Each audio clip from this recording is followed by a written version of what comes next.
Hey there guys, welcome to the next video here on the channel. I've been getting a bunch of requests to do a pretty good informational video on Gorilla Tape. So this video is going to be kind of a short informational video on everything you ever wanted to know about Gorilla Tape and kind of doing a few tests with it and stuff like that. So let's get started here on the video.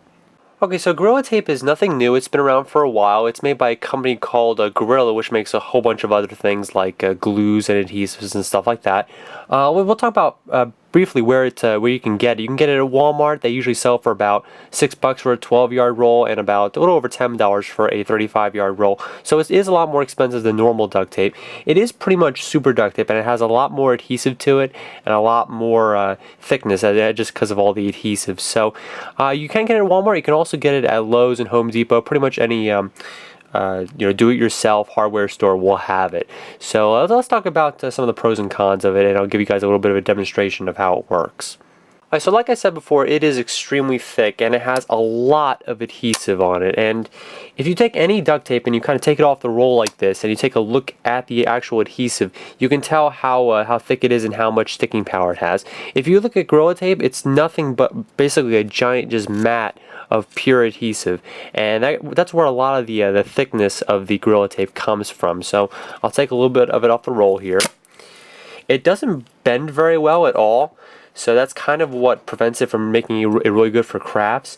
And let me say before we start here that nothing will dull your scissors or your X-Acto knife faster than Gorilla Tape. It will really dull your equipment quickly because there's just so much adhesive and it gets gunked up really quick. I have to push down really hard to cut the tape here.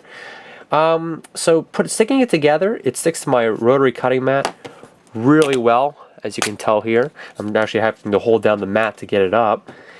And before we actually stick it down, we'll talk about the accident forgiveness. And when I say accident forgiveness, I mean if you are able to stick it onto itself and you wanted to pull it back, what are your chances of doing that? Well, even with my X-Acto knife, there is pretty much no way that I'm going to be able to peel that up. And if I do, there's going to be pretty much no adhesive on the right side. It's going to be all messed up. And you can kind of tell the adhesive is kind of turning into kind of like a giant mush right on there. And sometimes you can correct it like that, but you can tell the adhesive is all different on there and it's kind of unevenly spread and stuff like that. So it doesn't have too good of accident forgiveness. If you do mess up with it, it's probably going to stay that way.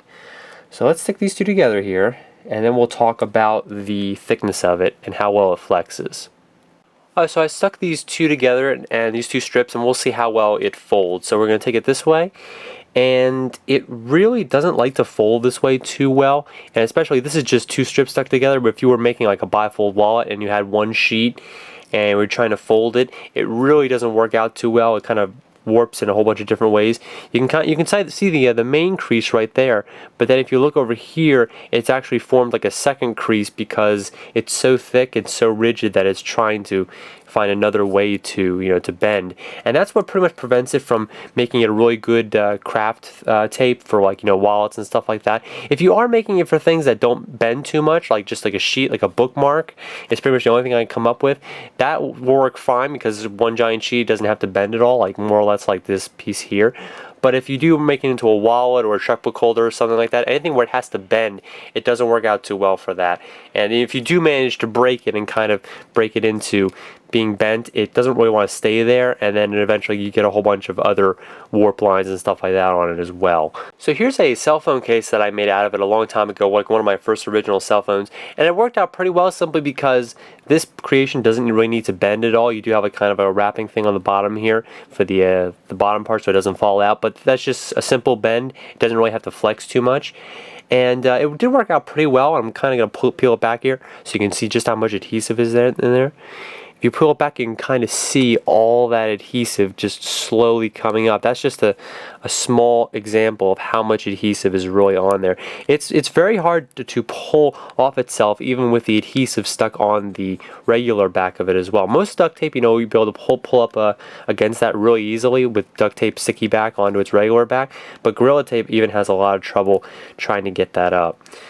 So that's pretty much all I can discuss about Gorilla Tape. I did have a wallet that I made out of it a long time ago, and just like I showed you with this one, when I folded it in half like this, there were a whole bunch of different creases in here, and that didn't work out too well at all, and it just kind of, it was so thick that it wouldn't fold correctly, and then when you put cash in it, forget it, because that's just a whole, new dimension of thickness that you're going to put into your wallet. Much less the tape alone was thick enough, but the cash and the credit cards, forget it. So that's just a short little info video on Gorilla Tape. It's been around for a while, but I got a lot of people who asked me to actually film a specific video on it. It doesn't work too well for craft tape, but Gorilla Tape actually has a YouTube channel, and they did show how to make a wallet out of it. But I mean, some people it worked for, some people most of the time it just didn't work. It didn't work out for me. So I mean, you guys can use your own discretion with that. But it is really too thick for making a lot of folding designs. You guys do have something where you have a giant sheet or something that doesn't have to flex or fold. You can use Gorilla Tape. Like I said, it's a little more expensive, but it does work really well for holding things together, and that's exactly what most duct tape was made for. But this stuff is super thick. It's got a lot of adhesive with it, and you can kind of just see the adhesive just like coming right off the roll here. There's just so much of it packed in there.